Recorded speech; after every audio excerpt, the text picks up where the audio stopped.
Sit back and throw one back with your pinkies in the air and a middle finger to the world. And join me, the eclectic gentleman Stephen Watts, as we look back on this day in professional wrestling history. But before we do, put that drink down, like, share, and subscribe, and give us a big old thumbs up. And now, without further ado, let's look back on this day in pro wrestling history.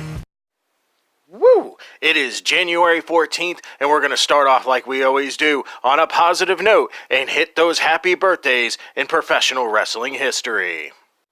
1954, Jim Hacksaw Duggan. Ho! Tough guy.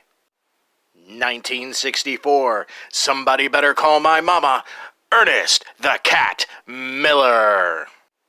1986, bro, it's Matt Riddle.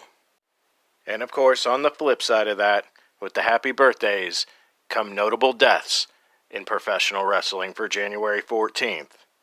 And on this day, in 2014, we lost the incomparable Mae Young. Alright, enough of the sad stuff. Let's look at the pro wrestling history highlights for January 14th. 1946, Ernie Pelosi defeats Red Berry to win the World Light Heavyweight title in Hollywood, California. 1966, Lorenzo Parente defeats Danny Hodge in Tulsa, Oklahoma to win the NWA World Junior Heavyweight title. 1977, Dory Funk Jr. defeats Chavo Guerrero Sr. for the NWA America's Heavyweight title. 1983, Leo Burke defeats Bret Hart in Calgary, Alberta, Canada to win the Stampede North American Heavyweight title. 1991, Arn Anderson defeats Z-Man Tom Zink for the WCW World Television title. 1991, Jeff Jarrett wins a tournament to become a two-time USWA Southern Heavyweight Champion, defeating Brian Lee in the finals of a tournament.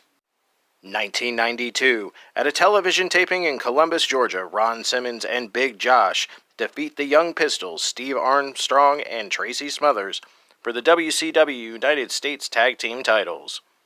1995, John Hawk defeats Kevin Von Erich for the NWA North American Heavyweight title. Also in 1995, Tommy Rich and Doug Gilbert win their second USWA Tag Team titles, defeating PG-13, JC Ice and Wolfie D.